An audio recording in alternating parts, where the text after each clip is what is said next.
on va faire ensemble un audit forensique de la RAM d'un système IA, donc d'une IA locale. Donc un client m'a contacté, on va le faire ensemble avec des données donc réelles. C'est un vrai audit pour que vous puissiez comprendre du début jusqu'à la fin quelles sont les méthodes, quelle est la méthodologie à suivre par rapport à Scanalyst, donc avec de la documentation et puis le cas réel en direct pour voir justement comment le scan se passe avec le PDF justement qui s'autogénère jusqu'à la destruction de son dump mémoire ainsi que le livrable qu'on lui donne. Donc, on va commencer, voilà, par un peu plus de documentation pour que vous puissiez comprendre l'accompagnement de Scanalyst, comment ça se passe tout simplement. Donc, sans plus attendre, la phase 0, donc c'est la qualification. Donc, effectivement, avec le client, on fait un appel de découverte, que ce soit en visio ou en téléphone. Ensuite, ça me permet de déterminer également le tir adapté, donc l'offre 1, l'offre 2, l'offre 3, qu'on va justement, juste après, voir un peu plus en détail pour que vous puissiez comprendre. Donc voilà, tout ce qui va être les parties techniques, on va en parler, donc voilà, en termes de cet appel. Suite à cela, donc on va commencer la phase 1, qui va être la contractualisation. Donc, je vais vous montrer juste après le contrat qu'on signe tous les deux. Donc effectivement, il va y avoir des documents signés, qui va regrouper le contrat, la DPA, l'autorisation à l'accès, la NDA et la destruction des données. Donc effectivement, on vérifie que le contrat désigné correspond bien avec le client. Et ensuite, voilà, une fois que tout est signé, on va permettre de passer à la phase 2 qui est la collecte. Donc effectivement, en fonction de l'offre choisie, le T1, l'offre tiers 1, n'a pas besoin de questionnaire, ou du moins de données.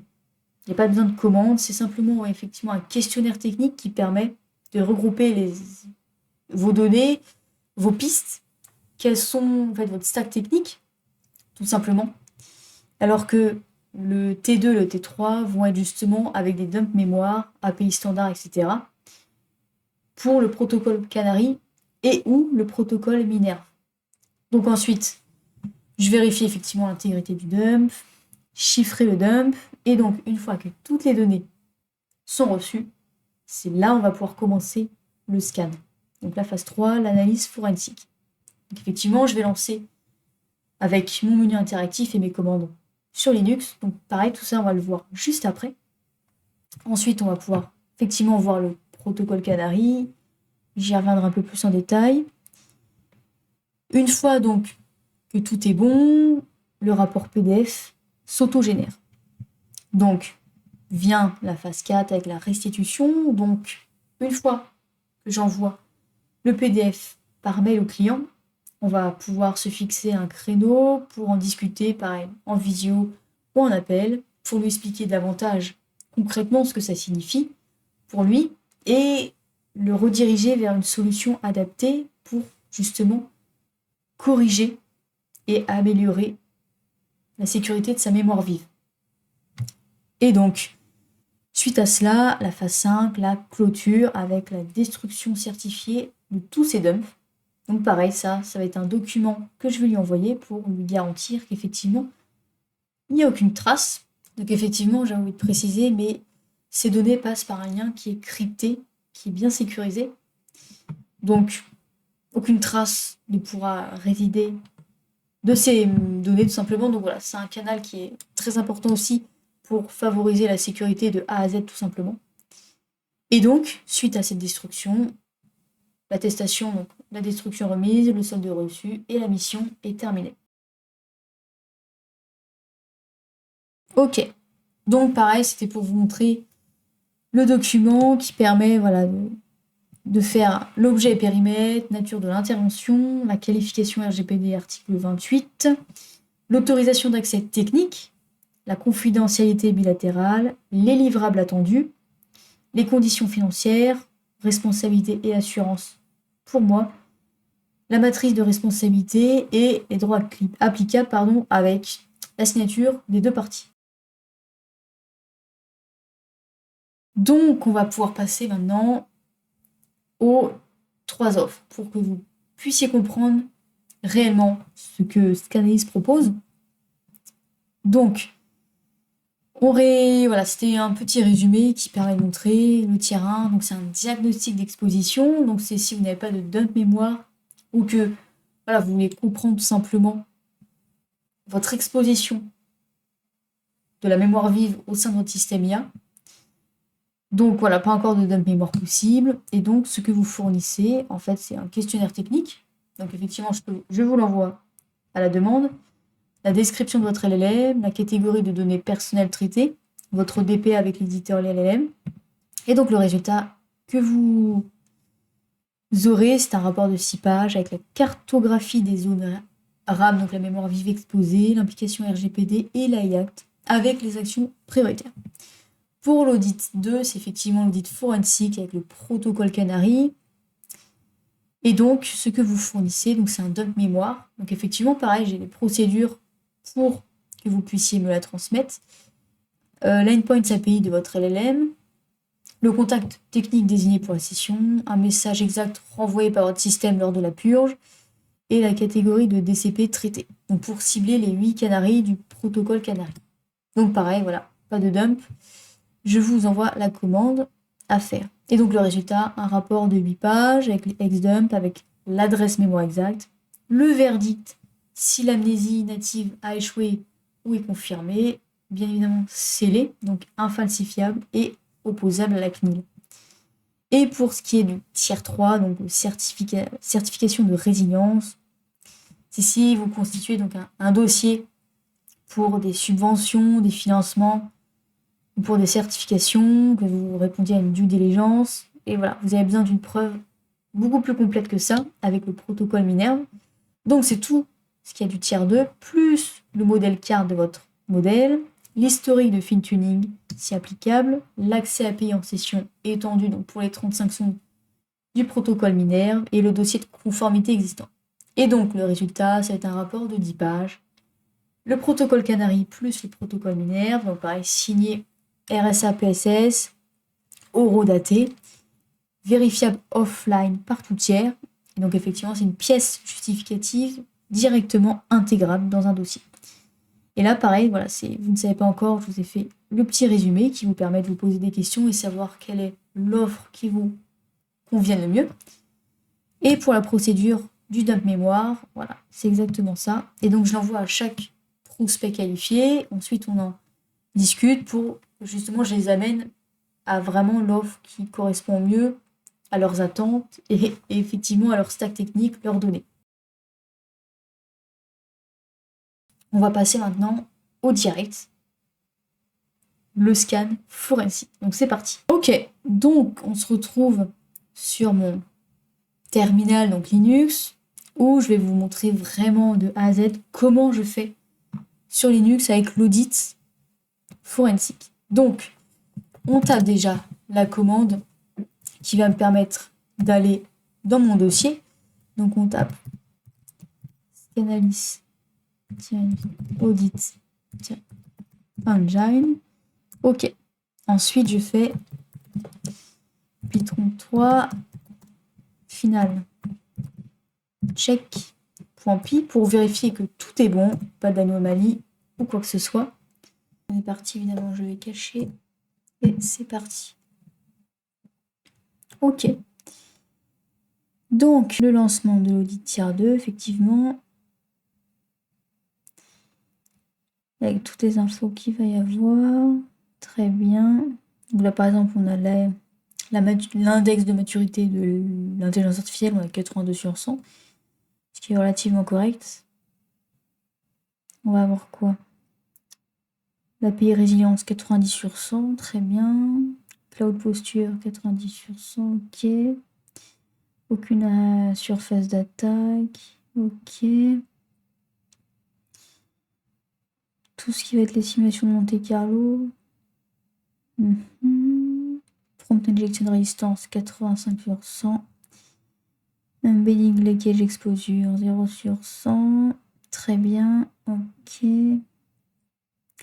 Le protocole Canary qu'on peut voir ici.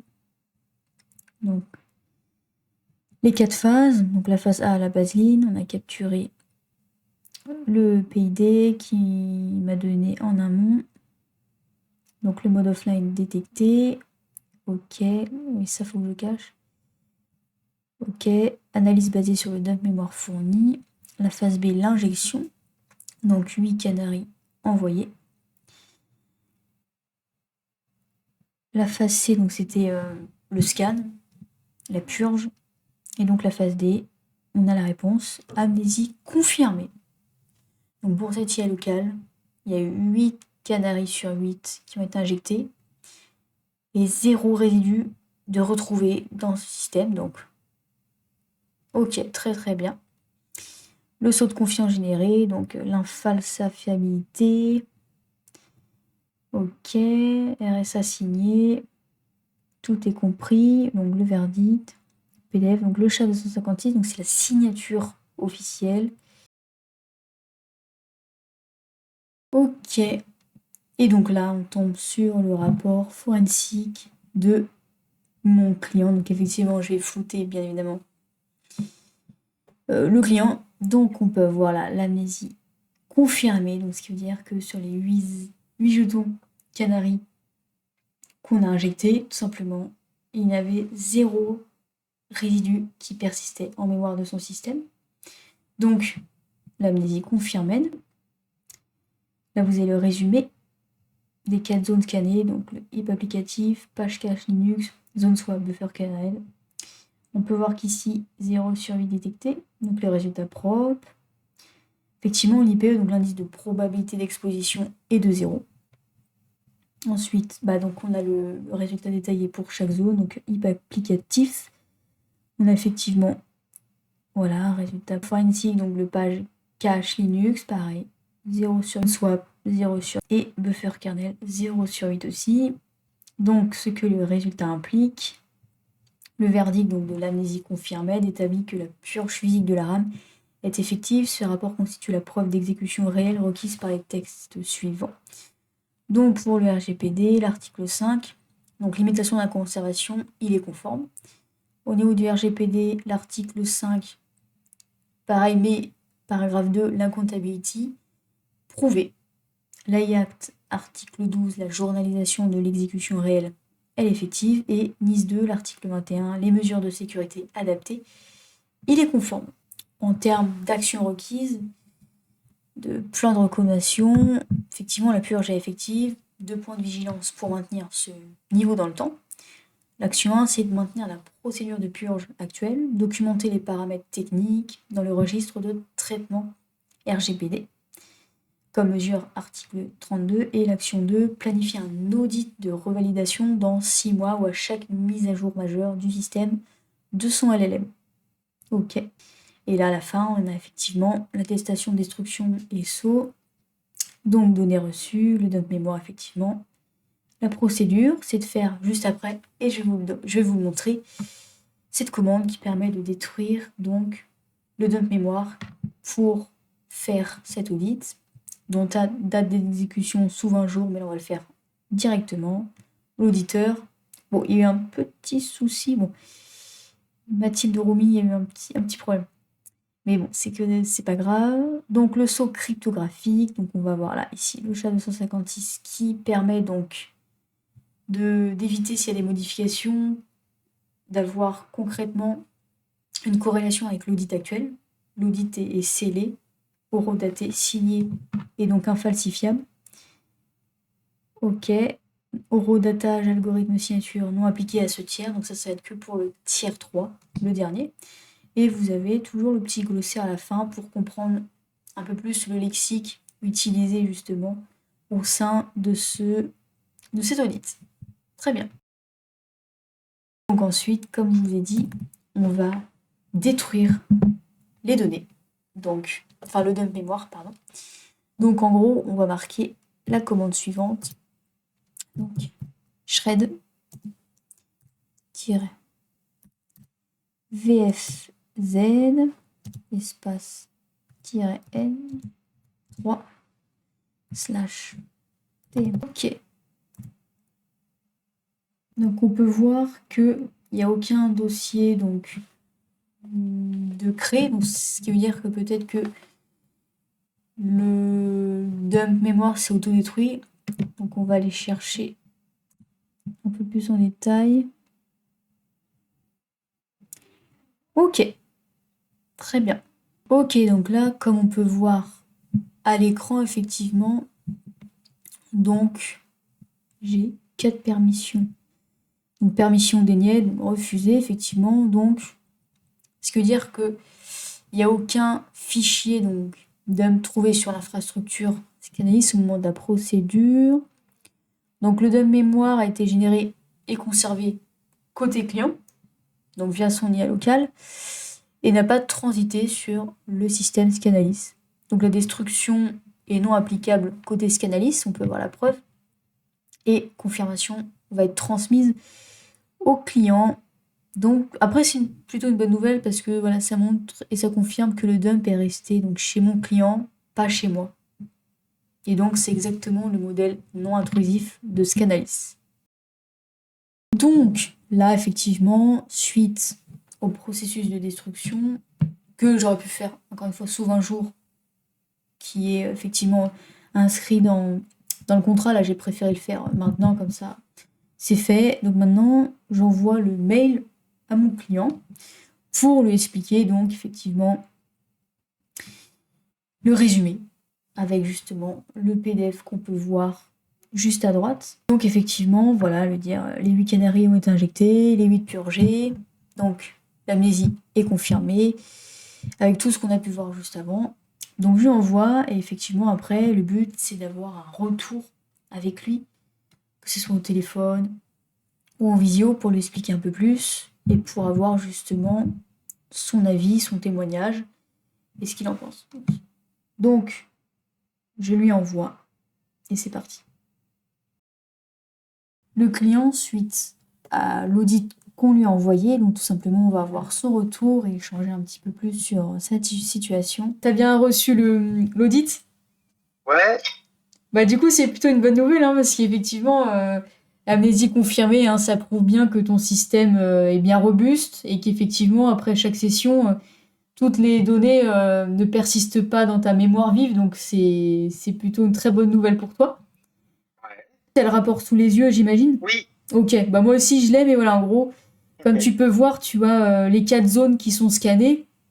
Donc on peut voir voilà, les 4 zones mémoire, le heap applicatif, Linux, zone swap et buffer kernel. Effectivement, on peut voir que tu as les 0 résidus sur 8 qui sont, encore une fois, qui sont pas persistants dans la mémoire. Donc voilà, le résultat est propre. Donc tout est dans le vert, c'est bien. Tu descends un petit peu, bon bah à chaque fois, à chaque zone, tu as effectivement le petit détail qui te permet de voir également aussi la taille scannée, effectivement. D'ailleurs, tu as un tout petit dump mémoire, c'est pour ça que c'était assez rapide à faire, donc c'est sympa aussi. Tu m'as pas pris beaucoup de temps. Un petit peu, effectivement, tu as le résultat qui implique. Donc, tu vois, par exemple, en termes de texte de régulation, tu vois, donc tu as 2 textes concernant le RGPD, l'IACT et NIS2. Donc pareil, le statut est conforme, Ok, tout est voilà. Donc pareil, ça pour appuyer sur, c'est de la valeur ajoutée. C'est effectivement maintenir la procédure de purge actuelle et puis planifier un audit de revalidation potentiellement dans 6 mois. Ou si tu fais une grosse mise à jour, comme ça tu peux comparer en plus, ça peut être intéressant de voir, mais voilà. bien sûr, ouais. Ce serait les actions requises. Et puis effectivement, tu descends à la fin, donc tu as bien l'attestation de destruction des données. Donc, je t'ai envoyé le mail. Effectivement, j'ai fait la procédure et ça met que il n'y avait pas le fichier ni de permission acceptée. Donc, ça veut dire qu'en fait, le dump mémoire n'était pas sur mon système et bien sur le tien. Donc, voilà, tout est bon. J'ai eu la procédure, j'avais pas besoin de le. Enfin, je l'ai fait, mais donc, j'ai aucune trace de ton dump mémoire. Donc, voilà, tout est bien. Et ensuite, j'ai marqué le sceau cryptographie qui permet de voir que tout est bien signé et bien scellé. Donc ça veut dire que si tu fais une modification, tu peux pas. Parce que voilà, Oui. tout est bien crypté. Effectivement, bon, on peut voir après l'horodatage et la signature. Bon, c'est pour le tiers 3, et puis après, t'as le glossaire, bon voilà, t'as le petit lexique à la fin. Mais donc voilà pour l'audit de ta mémoire vive. Par rapport à cet audit, à cette preuve, ça te permettra Quoi, par exemple, à court ou moyen terme, tu pourras potentiellement avoir des partenaires, des investisseurs, des clients? Ah bah oui, parce que d'ailleurs, c'était alors, après avoir parlé de moi, c'était ma question, c'était est-ce que je peux faire découper un peu tous les petits paragraphes parce qu'ils sont sur 4 pages différentes et de faire un petit collage pour dire bah voilà moi je me suis soumis à un audit fait par Mathilde, voilà ce qui sort de mon système et, euh, et vous en êtes où par rapport à votre sécurité, à votre écologie interne, enfin je ne sais pas comment formuler ça, mais voilà, en tout cas de dire voilà, moi j'ai un système qui est peut-être juste en Python et en YAML, n'empêche, il est propre. Je ne sais pas encore comment je le formulerai, mais de pouvoir dire qu'effectivement, Kenta, non seulement il justifie ce qu'il fait, mais en plus il est, ouais, il est propre. Je ne sais pas comment le Ok. formuler, pour que je Ouais, bien réfléchisse. sûr. Ok, oui, je vois, il n'y a pas de souci. Si tu fais du collage, bah, justement, sur les 4 zones qu'on avait vues juste avant, effectivement, Ouais, tu peux faire un petit collage et comme ça, tu montres que bah, là, t'es propre, tu respectes bien la conformité. Donc... aussi un gage de qualité, de sécurité, j'imagine. Et donc, suite à notre appel avec le client, après lui avoir, du coup, transféré donc, son audit de sa mémoire vive avec son système IA, j'ai donc reçu son mail 6 juin. Donc quand j'ai passé l'audit Scanalyst avec Mathilde, il y a ces questions. Que vaut mon système? Que va trouver ce rapport, l'inconnu? Que va révéler ces zones d'ombre? Donc effectivement, au départ, mon client était dans l'incertitude et puis surtout dans le flou. Il voulait vraiment avancer dans une IA locale, mais il savait même pas si il était en mesure de la prouver, qu'elle soit conforme et qu'elle soit sécurisée. Donc il se dit au moins je saurai, et s'il y a un souci, il vaut mieux le savoir le plus tôt possible. Donc j'ai rempli le formulaire, confié mon système à son audit, et donc on passe à son résultat. Le résultat m'a surpris, tout vert, propre jusqu'au bout des ongles, plié, et ce n'est plus uniquement mes propos, quelques logs perso qui les montrent, c'est un scan forensique donc sur 4 zones mémoire, les IP applicatifs, page cache Linux, swap et les buffers kernel. Résultat 0 résidu sur 8 dans chaque zone. L'indice d'exposition probable est de 0%. Clean, propre, prouvé. Quentin est souverain, auditable, transparent, indépendant, et je peux rajouter sans rougir clean. Et vous, vos systèmes, vous les connaissez jusqu'où? Je remercie Mathilde pour sa bienveillance et patience dans les conseils pour remplir les documents également. Merci encore. Merci à toi pour m'avoir confié ton IA justement à cet audit. Effectivement, on peut voir donc que le client est largement satisfait, qu'il était effectivement, on passe d'une zone de flou, d'une zone d'incertitude à une zone complètement visible pour lui. Il sait comment il va agir, il va pouvoir, comme il dit, sans retirer, mettre qu'il est conforme, que son IA tout simplement est sécurisé et a été prouvé, ça a été démontré. Ce n'est pas seulement déclaratif, mais donc il y a bien cette preuve avec son audit technique que j'ai pu faire avec Scanalyst donc. Et donc ça va être un avantage compétitif pour lui, pour son IA local. Donc si vous aussi, vous souhaitez avoir votre audit RAM, donc de la mémoire vive de vos systèmes IA, tout simplement pour avoir cette certitude et cette preuve démontrable et opposable à toute régulation possible, pour justement vérifier votre mémoire vive, est-ce qu'il va persister des données que je vais injecter justement de façon non intrusive, ou justement, est-ce que tout va être clean, tout va être dans le vert, tout va être propre, comme mon client et ce témoignage qu'on a pu voir ensemble. Je vous laisse donc mon adresse mail en lien en commentaire, ainsi que mon LinkedIn, comprendre réellement votre mémoire vive et tout simplement pouvoir montrer à vos clients d'une part que vos données sont sécurisées.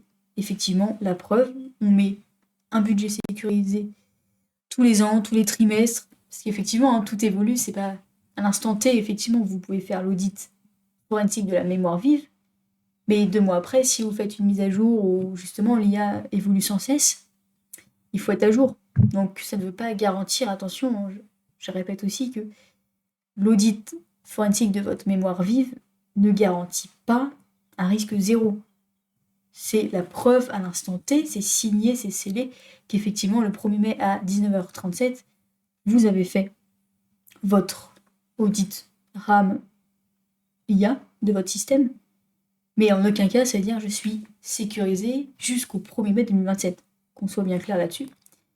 Et donc effectivement, voilà, si vous êtes dans le besoin de démontrer, de prouver, d'être conforme justement, et de garantir l'intégrité, le contrôle avant tout aussi, la traçabilité des données de vos clients, de vos patients, un audit justement forensique est envisageable, surtout avec l'AI Act, avec toutes les autres régulations, DORA, NIS2. Et donc effectivement, pour revenir à vos clients, ça vous démarque. Ça vous démarque tout simplement de la concurrence. Vous êtes, par exemple, dans un secteur sensible, donc je prends santé, banque, santé, finance, l'administration, comme la NTS par exemple. Je vous montre la santé, je prends un géant de la santé, il a un chatbot où il a des systèmes IA qui traitent, qui analysent, qui stockent, on ne sait pas, qui oublie vos données, avant tout IA. Effectivement, si le client, il apprend que une entreprise dans la santé agit justement pour l'intérêt général des clients, de ses clients, en respectant tout simplement tout ce qui va être conformité, donc les RGPD, etc., avec la IACT notamment, en fonction des articles, on ne va pas tous les nommer. Effectivement, entre deux entreprises, celle qui a vraiment un budget sécurisé, un budget sécurité, pardon, qui alloue toujours une part pour la sécurité de vos données, donc, et l'autre qui justement préfère économiser sur du marketing ou de la communication, vous allez forcément utiliser celle qui utilise le budget sécurité pour vos données à vous, tout simplement. Et c'est pareil pour ce qui va être partenaire ou les investisseurs, tout simplement. Aujourd'hui, on veut toujours se démarquer, on veut toujours faire plus de pubs, plus de communication, plus de marketing, plus de regardez, j'ai des prêts attractifs. Oui, mais n'empêche que vous avez des prêts attractifs. Mais si derrière vos données, vous avez économisé 50% par rapport à l'autre concurrent, mais vos données, elles sont absolument pas contrôlées, il n'y a aucune traçabilité, vous savez même pas si ils font des audits de sécurité à minima.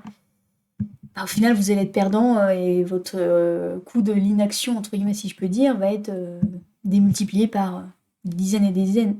Alors que si réellement vous vous souciez d'une entreprise qui gère vos données, qui met vraiment un budget alloué par an, par trimestre, qu'importe, là effectivement, elle sera vraiment soucieuse et c'est pas simplement un coup de pub, c'est qu'elle investit en vous, elle investit en vos données. Donc c'est super important en 2026 de réellement comprendre ceci et que le marketing, malheureusement, ça fait vendre effectivement, mais il faut vraiment penser en tant que client où vont vos données, comprendre est-ce qu'elles sont traçables, est-ce que effectivement c'est sécure, parce que c'est bien beau dire on fait un pen test une fois par an, ou oui on a de la sécurité, on a un antivirus, ou bref. Il faut comprendre que en 2026, et depuis maintenant 2024-2025, on est dans une ère où l'IA a pris énormément d'ampleur. Et il faut se dire que les attaquants, genre vraiment les hackers, ils se disent mais c'est vraiment pour eux une opportunité.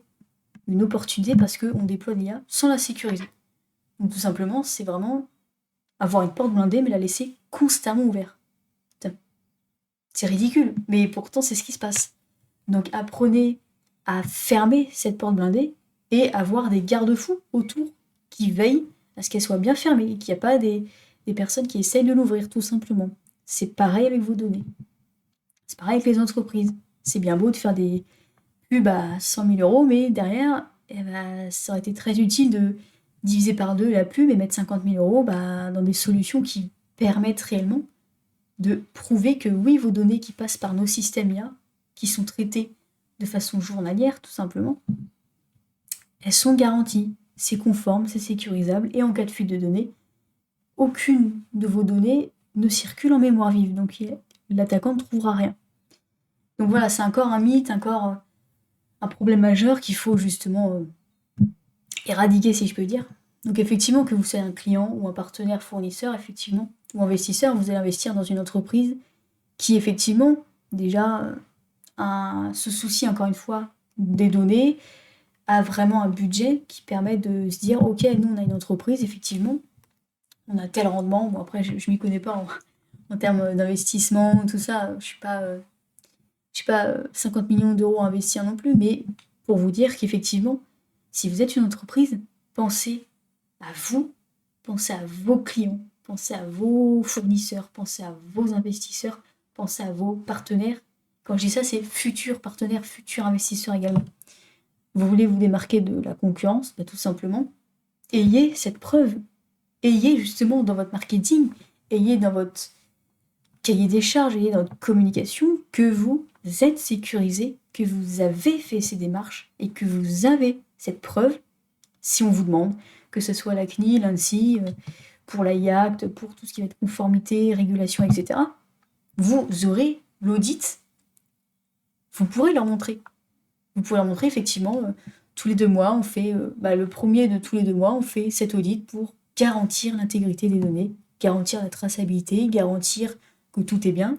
Et si tout n'est pas bien, ce qui potentiellement peut être le cas, c'est pas le monde des bisounours, on se doute bien, mais au moins vous avez cette traçabilité de l'audit.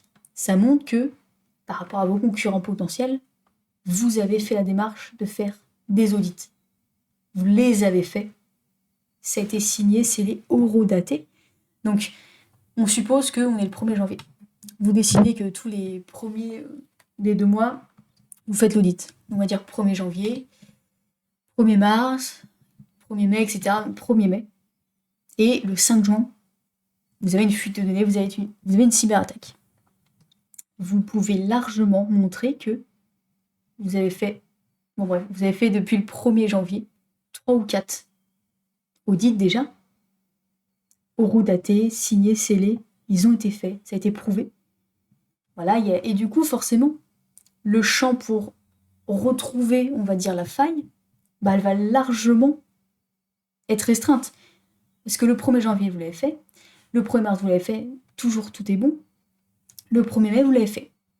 Et vous êtes fait attaquer le 5 juin. Donc entre le 1er mai et le 5 juin, tout simplement, c'est là où la fenêtre de faille va être élucidée, tout simplement. Donc plus vous allez faire de la récurrence au niveau de vos audits de sécurité pour l'IA, vos systèmes IA, moins vous allez être exposé et plus vous allez prouver que c'est de la bonne foi, que tout simplement vous veillez largement à la sécurité des données de vos clients, que c'est votre premier objectif d'avoir vraiment une sécurité, une intégrité, encore une fois, et une traçabilité. Au lieu de se dire, la fameuse phrase que j'entends assez régulièrement, je dois l'avouer, oui, bon, ça arrive aux autres, j'attends. Donc soit la personne elle attend, effectivement, soit elle se dit, oui, bon, c'est les autres, on verra, ça se trouve, c'est pas moi. Non. Il faut se dire que c'est pas le secteur, la taille qui compte, le niveau, les compétences, l'expertise, peu importe. Que vous soyez une TPE dans le jardinage ou une PME, une grande entreprise dans la finance ou autre, vous allez être autant impacté. Et justement, plus vous allez avoir une telle entreprise entre 0 et 5 ou 10 salariés, plus vous êtes exposé. Parce que tout simplement, le pressing sur vous va être beaucoup plus important. Parce que vous avez tout à perdre, vous. Alors que les grands groupes, à la limite, ils savent qu'ils ont le budget, ils savent qu'ils pourront toujours allouer un budget de rançon, si je peux dire. Donc effectivement, c'est pas parce que vous êtes une petite entreprise que vous ne serez jamais touché, bien au contraire. Ça fera vraiment beaucoup plus de pression pour vous. Alors que si, voilà, vous êtes en norme, vous êtes régulier dans vos audits de votre mémoire vive, de l'IA, tout est en norme, vous êtes conforme, vous êtes sécure, vous êtes traçable, enfin, intraçable donc. C'est ce que tout le monde demande. Vos clients en demandent. Donc, pour conclure sur comment devrais-je dire, pas monologue, mais sur cette prévention, ayez cette vision que le pire peut t'arriver et le pire va t'arriver. Voilà, c'est pas, la question n'est pas est-ce que je vais être impacté, mais quand est-ce que je vais être impacté. Tout simplement.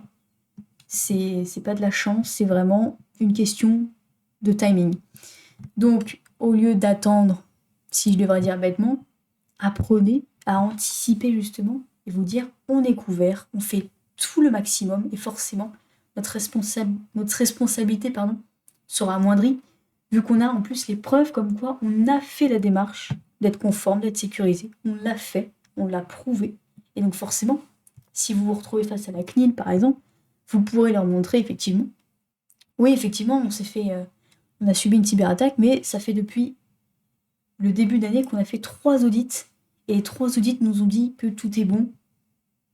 Donc, on est en train de faire les démarches pour justement approfondir sur le périmètre entre X et X date, tout simplement. Donc voilà. Pour retenir, effectivement, la sécurité, c'est primordial. Il faut allouer un budget annuel, tout simplement.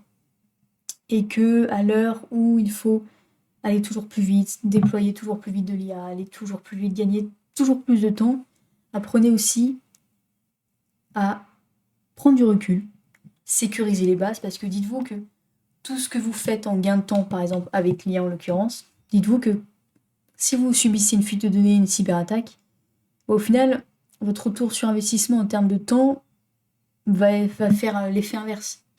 Parce que ça va faire un effet boule de neige, va falloir contacter la CNIL, va falloir payer les avocats, va falloir faire, du coup, on va dire, un avis public si vous êtes une grande entreprise, il va falloir prévenir vos clients, vos fournisseurs, vos partenaires, et au final, vous allez perdre des clients, et au final, voilà, ça va être un effet boule de neige, mais pas en votre faveur. Donc tout simplement, ayez cette prise de recul sur la sécurité, c'est une assurance. Comme votre voiture, vous roulez en voiture avec une assurance. Pourquoi est-ce que votre entreprise n'a pas d'assurance sécurité donc pourtant en voiture, vous ne faites pas exprès d'avoir un accident pour vous dire très bien, voilà, je l'ai utilisé, j'ai eu un accident, au moins l'assurance me sert. Non, on ne fonctionne pas là-dedans. On dit on est assuré en cas de contrôle, mais vous ne roulez pas sans assurance. C'est exactement pareil avec votre entreprise. Vous êtes obligé d'avoir une assurance, d'avoir une garantie, une preuve technique, une preuve pratique. Vous n'êtes pas à l'abri, et encore une fois, c'est pas est-ce que je serai impacté, mais quand est-ce que je serai impacté. Ayez cette assurance pour vous, pour vos clients, pour vos fournisseurs, pour vos investisseurs, pour vos partenaires, etc. Ayez cette assurance de sécurité de votre IA. C'est important pour votre économie, votre développement. Et donc, je vais m'arrêter là-dessus.